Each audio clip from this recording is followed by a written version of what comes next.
때는 조선 3년 전 기근으로 아내를 잃은 한 사내가 있었습니다. 텅 빈 쌀통 앞에서 죽지 못해 살아가는 가련한 신세였죠. 그런데 그날 밤 죽은 아내가 대문을 두드렸습니다. 여보, 나왔어. 당신 굴물가 밭산 좀 가져왔어. 밤마다 아내는 쌀을 가져왔고 사내는 그 풍요에 취했습니다. 하지만 이 집에서 시체 썩는 냄새가 진동하는구나. 그리고 마지막 날 자루 안에서 쌀 대신 쏟아져 나온 것은 내 살도 주고 내 피도 주고 이제 내 뼈밖에. 과연 이 사내가 저지른 죄는 무엇이었을까요? 구기구기 흐르는 세월 속에 묻혀있던 기이한 이야기들. 여러분께서 작은 등불 하나 켜주시는 건 어떤가요? 구독과 알림 설정이라는 등불을 밝혀주시고 달빛 설화의 식구가 되어주세요.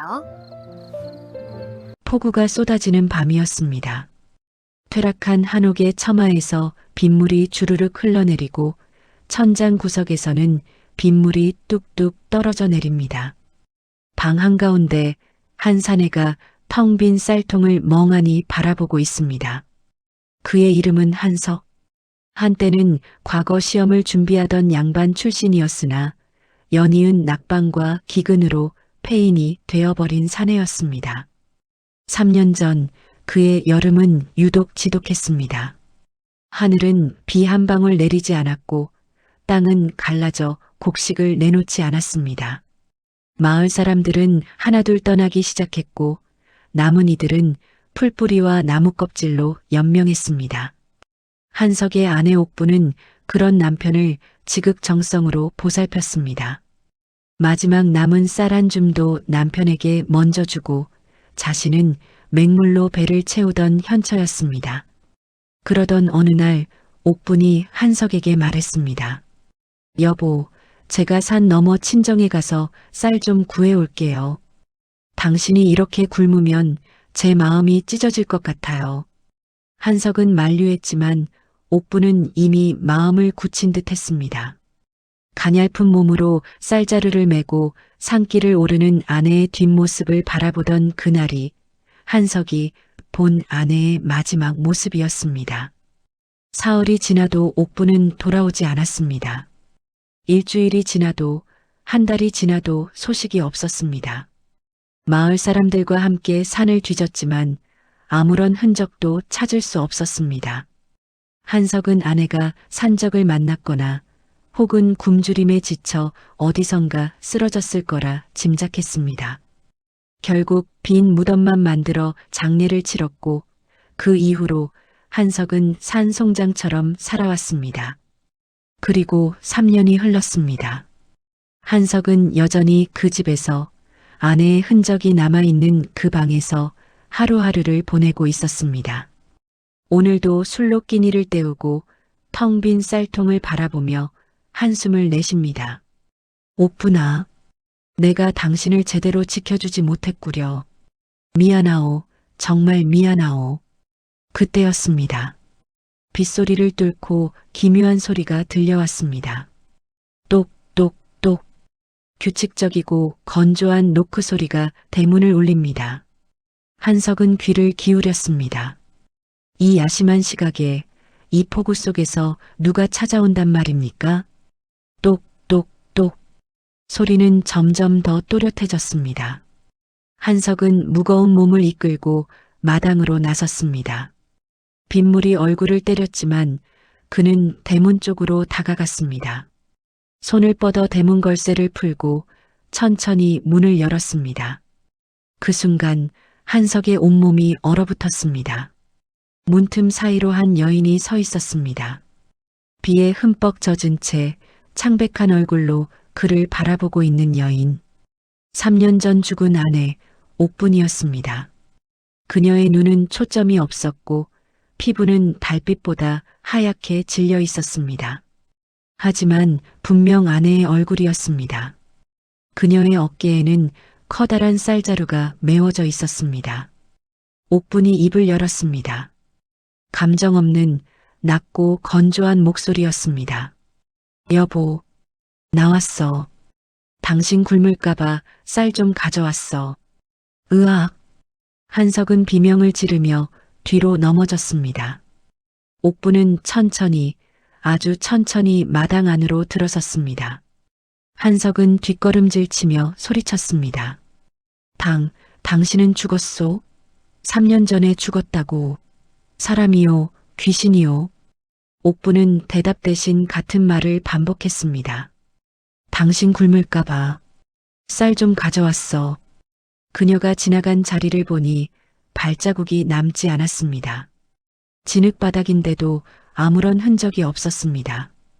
한석은 온몸이 얼어붙는 것을 느꼈습니다. 옥부는 방 앞까지 다가와 어깨에 쌀자루를 천천히 내려놓았습니다. 쿵 하는 둔탁한 소리와 함께 자루가 마루에 놓였습니다. 여보, 배고프지? 내가 밥 지어줄게. 그리고 옥부는 부엌으로 향했습니다.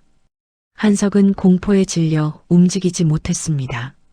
잠시 후 부엌에서 고소한 밥 냄새가 흘러나왔습니다. 3년 만에 맡아보는 아내가 지어주던 그 밥 냄새였습니다. 한석의 입안에 침이 고였습니다. 이것이 꿈인지 귀신의 꾀임인지 알 수 없었지만 그 냄새는 너무나도 달콤했습니다. 옥분이 밥상을 들고 방으로 들어왔습니다. 고봉으로 쌓인 흰 쌀밥이 김을 뿜어내고 있었습니다. 한석은 떨리는 목소리로 물었습니다. 옥분, 정말 당신이요? 옥분은 밥상을 내려놓고 한석을 뚫어지게 쳐다보았습니다. 그 눈빛에는 아무런 감정도 없었습니다. 그저 남편이 밥을 먹기만을 기다리는 듯 했습니다. 굶주림은 공포보다 강했습니다. 한석은 떨리는 손으로 숟가락을 들었습니다. 첫 술을 떠서 입에 넣는 순간 그는 눈물을 흘렸습니다. 너무나 맛있었습니다.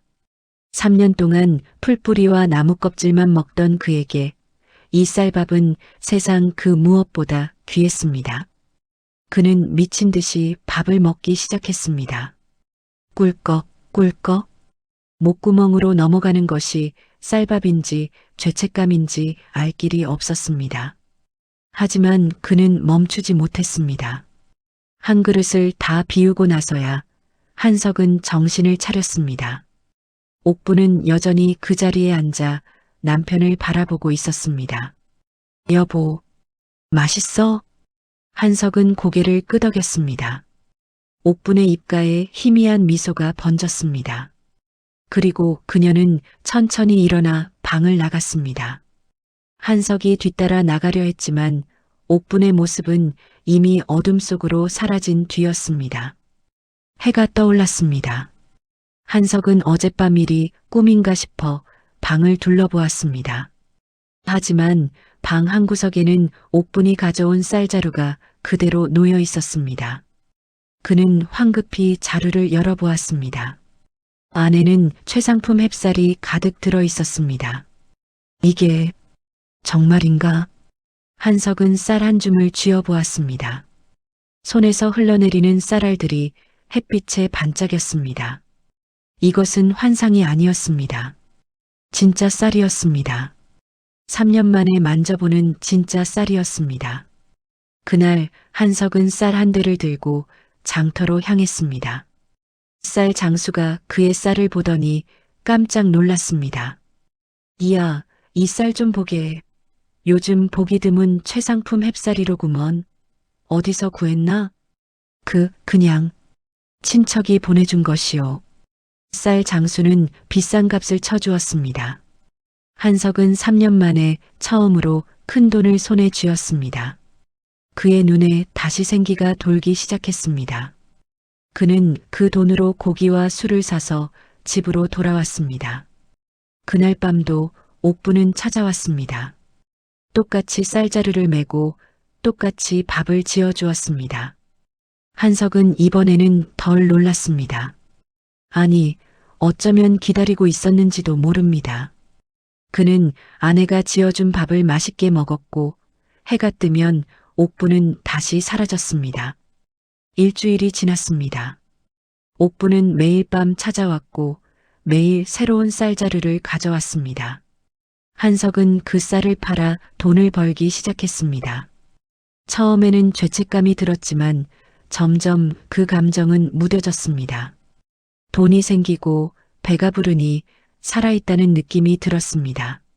한 달이 지나자 마을 사람들이 한석을 이상하게 쳐다보기 시작했습니다. 3년 동안 거지처럼 살던 사내가 갑자기 풍족해진 것입니다. 시기와 의심의 눈초리가 따라왔지만 한석은 신경 쓰지 않았습니다. 하지만 한 가지, 한석도 느끼지 않을 수 없는 변화가 있었습니다. 밤마다 찾아오는 옥분의 몸에서 점점 이상한 냄새가 나기 시작한 것입니다. 처음에는 희미했지만 날이 갈수록 그 냄새는 짙어졌습니다. 썩은 고기 같은, 시체 같은 냄새였습니다. 그리고 옥분의 몸도 조금씩 변하고 있었습니다.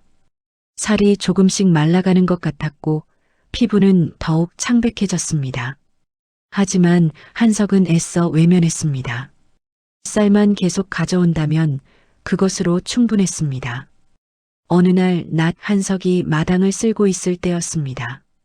마을의 영험한 무당 명월이 그의 집 앞을 지나다 갑자기 멈춰 섰습니다. 그녀는 코를 킁킁거리더니 한석의 집을 향해 손가락질을 했습니다.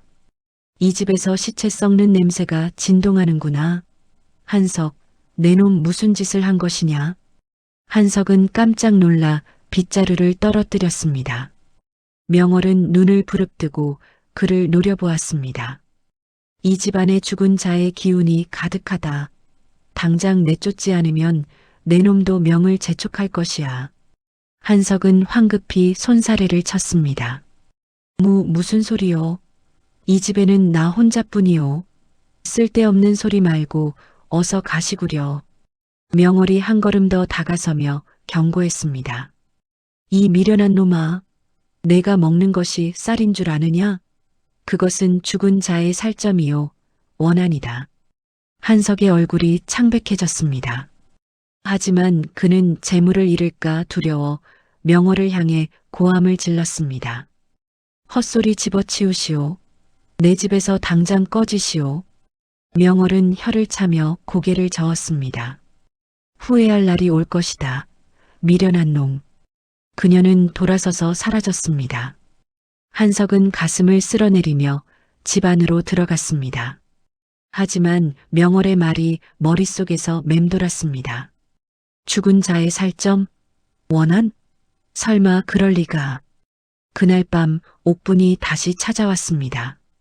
하지만 이번에는 뭔가 달랐습니다. 그녀의 얼굴 한쪽에서 살점이 뚝 떨어져 내렸습니다. 한석은 구역질이 치밀어 올랐지만 옥분이 가져온 더 큰 쌀자루를 보고는 억지로 미소를 지었습니다. 여보, 고생했소. 옥분은 말이 없었습니다. 거친 숨소리만 내뱉으며 쌀자루를 내려놓았습니다. 예전보다 훨씬 더 무거워 보였습니다. 쌀자루를 내려놓은 옥분의 몸은 더욱 말라 있었습니다. 뼈가 앙상하게 드러나 보였습니다. 욕심이 눈을 가리면 시체와 밥을 먹어도 달콤한 법이지요. 한석은 그날 밤도 옥분이 지어준 밥을 먹었습니다. 더 많이, 더 허겁지겁. 한 달이 더 지났습니다. 옥분은 밤마다 찾아왔고 한석은 더 많은 쌀을 요구하기 시작했습니다. 여보, 이번에는 좀 더 많이 가져올 수 없겠소? 장사가 잘 되고 있으니. 옥분은 대답 대신 고개만 끄덕였습니다. 그녀는 이제 거의 말을 하지 못했습니다. 목구멍에서 이상한 소리만 새어나왔습니다. 어느 날 마을 아이들이 한석의 집 마당에서 놀다가 이상한 것을 발견했습니다. 땅속에서 튀어나온 하얀 뼈 조각이었습니다. 아이들은 겁에 질려 도망쳤고 그 소문은 삽시간에 마을에 퍼졌습니다. 한석의 몸에도 변화가 생기기 시작했습니다. 팔과 다리에 검은 반점이 생겼습니다. 집안의 음식들이 하루도 안 되어 썩어버리는 기현상이 발생했습니다. 하지만 한석은 여전히 쌀을 팔고 돈을 벌고 옥분이 가져오는 밥을 먹었습니다. 명월은 몰래 한석의 집을 지켜보고 있었습니다. 어느 날 밤 그녀는 담을 넘어 부엌으로 들어갔습니다. 솥뚜껑을 열어본 순간 그녀는 비명을 삼켰습니다. 솥 안에는 쌀 대신 하얀 사람의 치아와 뼈 조각들이 가득 차 있었습니다. 명월은 급히 그 집을 빠져나왔습니다. 2달이 지났습니다. 한석은 이제 옥분을 아내가 아닌 쌀을 가져오는 기계처럼 대했습니다. 그녀가 늦게 오면 화를 냈고 쌀이 적으면 불평을 늘어놓았습니다. 이게 뭐요? 어제보다 적잖소? 대체 뭐라고 온 거요? 옥분은 아무 말도 하지 못했습니다. 그녀의 몸은 이제 반쯤 뼈만 남아 있었습니다. 한쪽 눈은 움푹 패여 있었고 손가락 몇 개는 사라진 상태였습니다.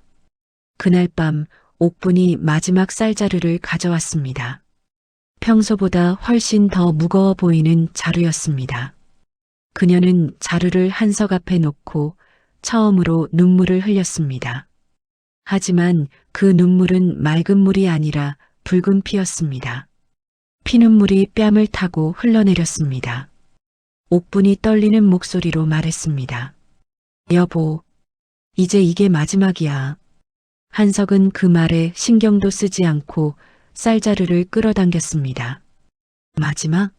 무슨 소리요? 내일도 가져와야지. 옥분은 더 이상 아무 말도 하지 않았습니다. 그녀는 천천히 몸을 돌려 방을 나갔습니다. 그 뒷모습은 마치 바람에 흩어질 것처럼 흐릿했습니다.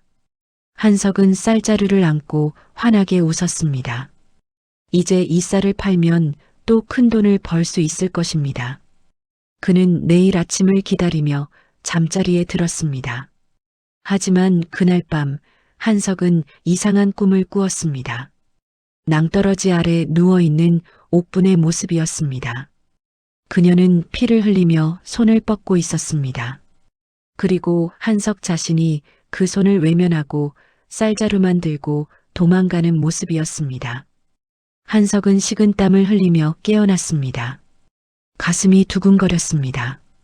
그는 고개를 저었습니다. 꿈이야, 그냥 꿈일 뿐이야.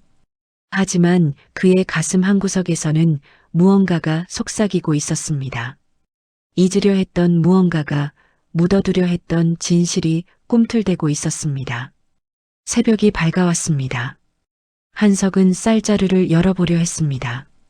하지만 묘하게도 손이 떨렸습니다. 이상한 예감이 들었습니다. 마을에서는 벌써부터 수군거리는 소리가 들려왔습니다. 한석이네 집에서 이상한 일이 벌어지고 있다더라. 밤마다 귀신이 드나든다는 소문이. 그 쌀이 어디서 나오는 건지 아무도 모른다지. 한석은 귀를 막았습니다. 아무것도 듣고 싶지 않았습니다. 그저 쌀만 계속 들어온다면 그것으로 충분했습니다. 그날 낮 명월이 다시 한석의 집 앞에 나타났습니다. 이번에는 혼자가 아니었습니다. 마을 사람 몇몇이 그녀를 따라왔습니다. 명월이 담벼락을 가리키며 큰 소리로 외쳤습니다. 한석, 내 놈 안에 있는 것 알고 있다. 당장 나와서 사실을 밝혀라. 한석은 방문을 굳게 닫고 숨을 죽였습니다. 밖에서는 마을 사람들의 수군거림이 들려왔습니다. 저 집 부엌에서 뼈가 나왔다던데. 밤마다 이상한 여자가 드나든다더군. 명월이 다시 소리쳤습니다. 이 미련한 놈, 내가 받은 것은 축복이 아니라 저주다. 죽은 자의 원한이 내 집에 가득하건만 언제까지 외면할 셈이냐. 한석은 귀를 막았습니다.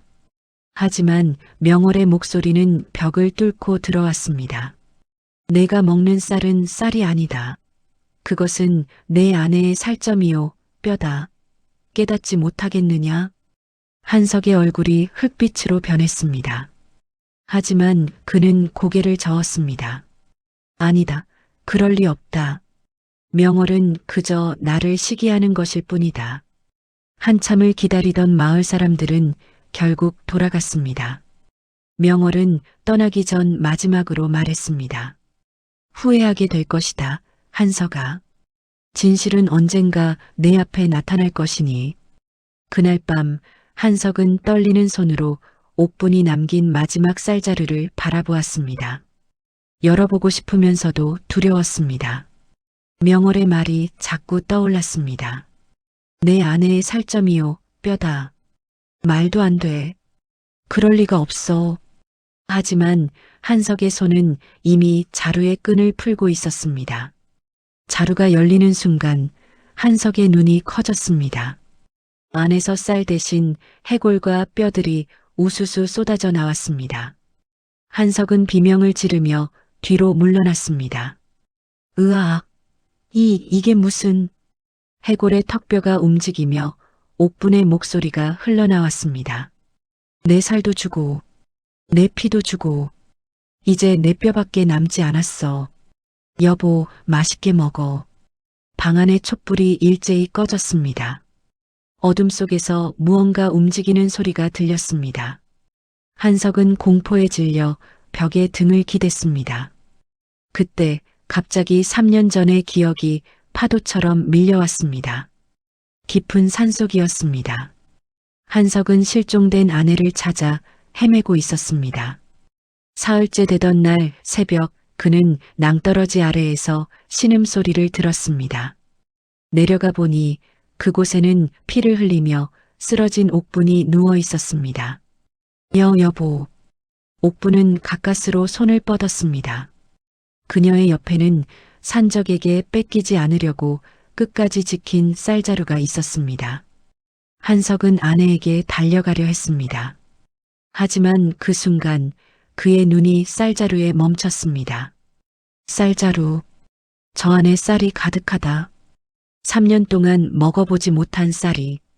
살려, 줘, 여보. 옥분의 목소리가 점점 약해졌습니다. 한석은 아내와 쌀자루를 번갈아 보았습니다. 그의 머릿속에서 악마의 속삭임이 들려왔습니다. 저 여자를 끌고 가려면 시간이 걸린다. 그동안 쌀은 누가 가져가면 마을까지 가려면 며칠이 걸리는데. 한석은 떨리는 손을 뻗었습니다. 아내가 아닌 쌀자루를 향해. 미안하오, 옥분. 나는 살아야 하오. 그는 쌀자루를 들고 일어났습니다. 옥분은 믿을 수 없다는 표정으로 남편을 바라보았습니다. 여보, 날 버리는 거야? 한석은 대답하지 않았습니다. 그는 돌아서서 산을 내려가기 시작했습니다. 뒤에서 옥분의 울부짖음이 들려왔습니다. 여보, 날 두고 가지 마. 제발, 여보. 하지만 한석은 멈추지 않았습니다. 그는 쌀자루를 꼭 껴안고 집으로 돌아갔습니다. 그날 밤 그는 혼자 밥을 지어 먹었습니다. 옥분이 목숨 걸고 지킨 그 쌀로 너무나 맛있었습니다. 그는 눈물을 흘리며 밥을 먹었습니다. 죄책감인지 허기인지 알 수 없는 눈물이었습니다. 며칠 후 한석은 마을 사람들에게 거짓말을 했습니다. 아내를 찾았지만 이미 숨진 뒤였소. 시신도 찾을 수 없었소.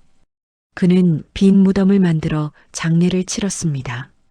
하지만 실제로 옥분은 그 낭떠러지 아래에서 남편을 부르며 사흘을 더 버티다 죽어갔던 것입니다. 마지막 순간까지 남편의 이름을 불렀습니다. 여보, 쌀, 맛있게 먹어. 현재로 돌아왔습니다. 한석은 머리를 감싸쥐고 괴로워했습니다. 아니야. 나는 어쩔 수 없었어. 살아야 했어.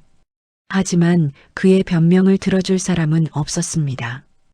어둠 속에서 옥분의 형상이 거대하게 부풀어 올랐습니다. 이제는 앙상한 해골의 모습이었습니다. 그녀의 눈구멍에서 붉은 빛이 새어나왔습니다. 천하의 몹쓸 놈, 아내의 목숨값으로 배를 채운 짐승만도 못한 사내. 한석은 울부짖었습니다. 미안하오. 정말 미안하오. 내가 잘못했소. 하지만 이미 늦었습니다. 옥분의 원호는 3년 동안 자신의 몸을 갈아 넣어 쌀을 만들었고 그 쌀로 남편을 살찌웠습니다. 이제 그녀에게 남은 것은 뼈뿐이었고 남은 것은 복수뿐이었습니다. 내가 먹은 것은 모두 나였어. 한석은 그제야 깨달았습니다. 매일 밤 옥분이 가져온 쌀은 진짜 쌀이 아니었습니다. 그것은 죽은 아내가 자신의 영혼과 육신을 갈아 만든 저주의 쌀이었던 것입니다. 그녀는 남편에게 복수하기 위해 자신의 전부를 먹여 남편을 망가뜨리려 했던 것입니다. 이제 내 차례야. 여보. 옥분의 원혼이 한석을 향해 다가왔습니다. 한석은 비명을 지르며 문을 향해 달렸습니다. 하지만 그의 발이 바닥에 붙어 움직이지 않았습니다. 마치 진흙 속에 발이 박힌 것처럼 한 걸음도 움직일 수 없었습니다. 살려줘. 누가 좀 살려줘. 그의 외침이 밤하늘로 울려 퍼졌습니다. 하지만 아무도 그를 도우러 오지 않았습니다. 마을 사람들은 모두 그의 집을 저주받은 곳으로 여기고 멀리했습니다. 옥분의 원호는 천천히, 아주 천천히 한석에게 다가왔습니다. 그녀의 뼈 손가락이 한석의 어깨에 닿았습니다. 얼음장보다 차가운 손길이었습니다. 한석은 온몸이 얼어붙는 것을 느꼈습니다. 3년 동안 기다렸어. 내가 깨닫기를.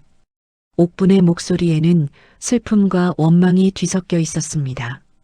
사랑했던 남편에게 버림받은 슬픔, 죽어가는 순간까지 남편을 걱정했던 자신이 바보 같았다는 원망, 그리고 그 모든 것이 뒤틀려 만들어진 저주.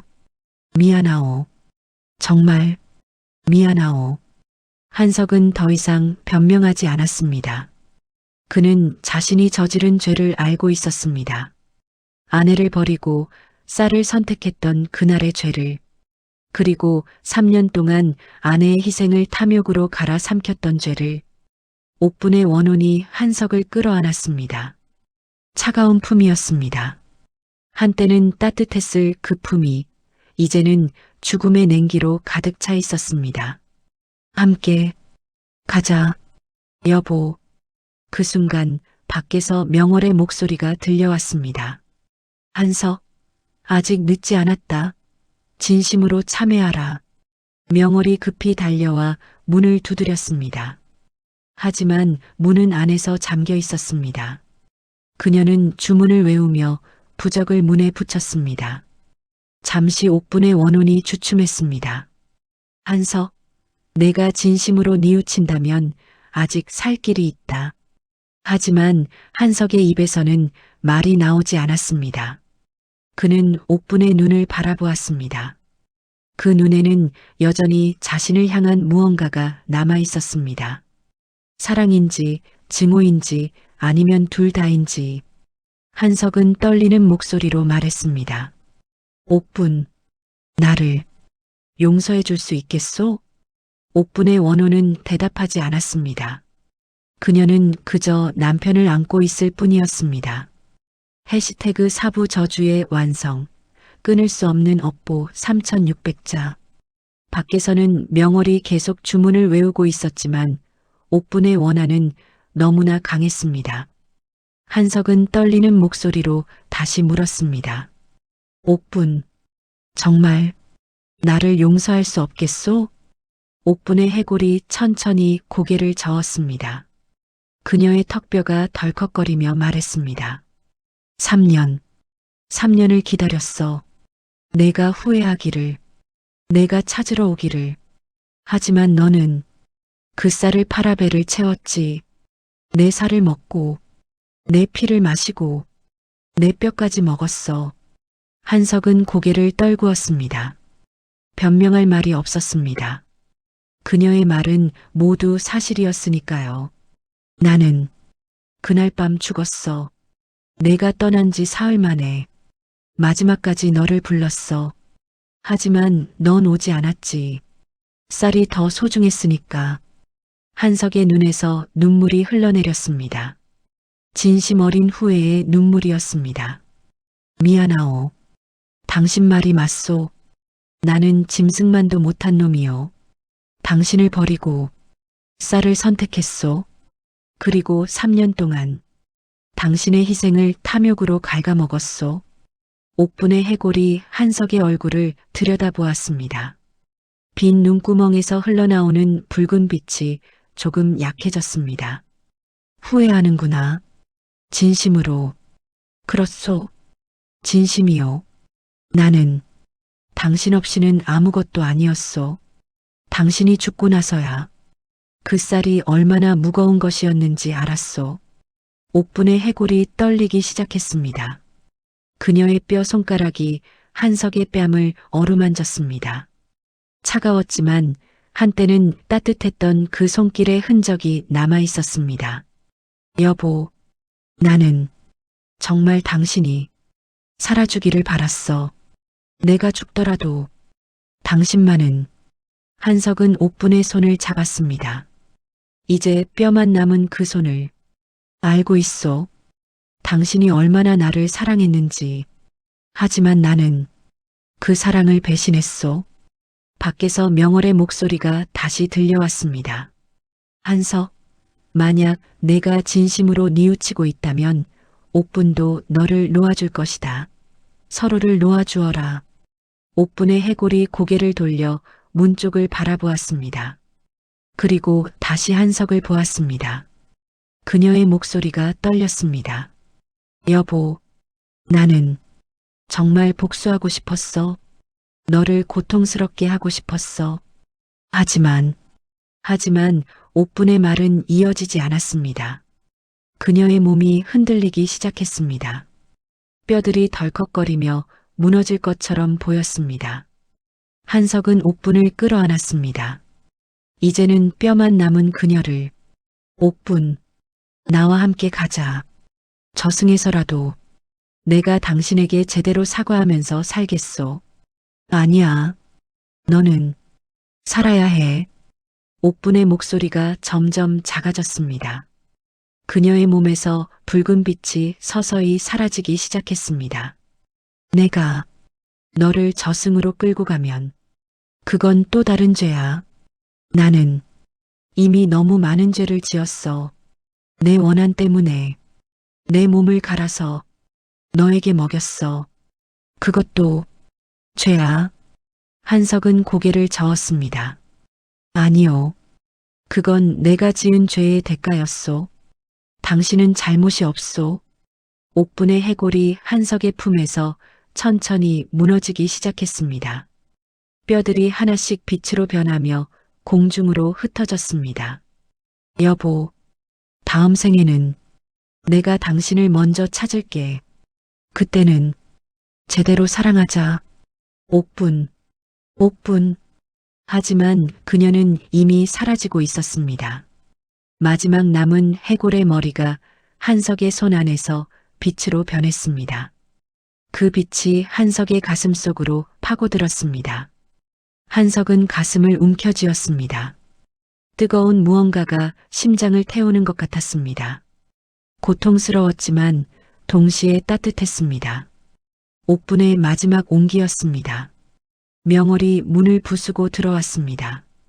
그녀는 바닥에 주저앉아 울고 있는 한석을 발견했습니다. 한석의 주변에는 아무것도 없었습니다. 해골도 뼈도 쌀자루도 모두 사라져 있었습니다. 한석, 옥분은? 한석은 눈물을 흘리며 대답했습니다. 갔습니다. 나를 용서하고 갔습니다. 명월은 한석의 가슴을 바라보았습니다. 그곳에서 희미한 빛이 새어나오고 있었습니다. 옥분이 내 안에 남았구나. 그녀의 혼이. 한석은 고개를 끄덕였습니다. 가슴 속에서 옥분의 목소리가 들리는 것 같았습니다. 나를 잊지 마. 그리고 제대로 살아줘. 그날 이후 한석은 완전히 달라졌습니다. 그는 장터에서 일을 하며 번 돈으로 가난한 사람들을 도왔습니다. 특히 굶주린 이들에게 쌀을 나눠주었습니다. 한 톨의 쌀이 얼마나 무거운 것인지 그 쌀을 위해 누군가가 무엇을 희생했는지 알았기 때문입니다. 사람들은 한석이 미쳤다고 했습니다. 아껴야 할 것을 나눠주고 자신은 풀뿌리를 먹으며 산다고 수군거렸습니다. 하지만 한석은 신경 쓰지 않았습니다. 가슴속에 옥분이 있었으니까요. 명월은 가끔 한석을 찾아와 물었습니다. 후회하지 않느냐? 그렇게 사는 것이? 한석은 미소를 지으며 대답했습니다. 후회요? 아니요. 이제야 제대로 사는 것 같습니다. 옥분이 저에게 가르쳐 준 것을 이제야 알았습니다. 명월은 고개를 끄덕였습니다. 한석의 가슴에서 여전히 희미한 빛이 새어나오고 있었습니다. 옥분의 혼은 여전히 그곳에 있었습니다. 남편을 지켜보며 함께 살아가고 있었습니다. 10년이 흘렀습니다. 한석은 이제 백발이 성성한 노인이 되었습니다. 그는 여전히 가난한 사람들을 도우며 살았습니다. 마을 사람들은 이제 그를 존경했습니다. 한때 짐승만도 못했던 사내가 이제는 성인처럼 살고 있다고 말했습니다. 어느 겨울날 한석은 눈 쌓인 산길을 오르고 있었습니다. 그가 향하는 곳은 3년 전 옥분이 쓰러졌던 그 낭떠러지였습니다. 그는 매년 그날이 되면 그곳을 찾아가 제사를 지냈습니다. 낭떠러지 앞에 도착한 한석은 무릎을 꿇고 절을 올렸습니다. 눈물이 볼을 타고 흘러내렸습니다. 옥분, 오늘도 왔소. 당신을 아직도 그리워하오. 바람이 불어왔습니다. 차가운 겨울바람이었지만 한석에게는 따뜻하게 느껴졌습니다. 마치 누군가가 그를 안아주는 것 같았습니다. 한석은 미소를 지었습니다. 가슴속에서 옥분의 목소리가 들렸습니다. 여보, 고마워. 잘 살아줘서. 그날 밤 한석은 평화롭게 눈을 감았습니다. 그의 얼굴에는 미소가 떠올라 있었습니다. 가슴속에서 옥분의 혼이 빛으로 피어올라 한석의 혼과 함께 하늘로 올라갔습니다. 명월이 다음 날 한석을 발견했을 때 그녀는 두 개의 빛이 하늘로 올라가는 것을 보았습니다. 서로 얽히며 함께 올라가는 두 혼의 모습을 저승에서라도 함께하기를 명월은 조용히 기도했습니다. 그리고 한석의 집으로 돌아와 그가 남긴 일기를 발견했습니다. 마지막 장에는 이렇게 적혀 있었습니다. 나는 짐승이었소. 아내를 버리고 쌀을 택한 짐승. 하지만 옥분은 그런 나를 용서했소. 그리고 내게 다시 사람이 될 기회를 주었소. 이제 나는 떳떳하게 옥분을 만날 수 있을 것 같소. 다음 생에는 제대로 사랑하리다. 명월은 일기를 덮고 한숨을 내쉬었습니다. 인간의 욕심은 때로 사람을 짐승으로 만들지만 진정한 참회는 다시 사람으로 돌아오게 한다는 것을, 그리고 진정한 사랑은 죽음을 넘어서까지 이어진다는 것을, 이 기구하고도 슬픈 이야기가 그것을 증명하고 있었습니다. 그날 이후 마을 사람들은 눈 오는 날이면 산에서 두 사람의 형상을 봤다고 했습니다. 서로 손을 잡고 걸어가는 한 쌍의 남녀를. 어떤 이는 그것이 한석과 옥분이라고 했고 어떤 이는 착각이라고 했습니다. 하지만 명월은 알고 있었습니다. 그들은 이제 진정으로 함께라는 것을, 욕심과 원한을 넘어서 용서와 사랑으로 다시 만났다는 것을, 그리고 그것이 이 기구한 이야기의 진정한 끝이라는 것을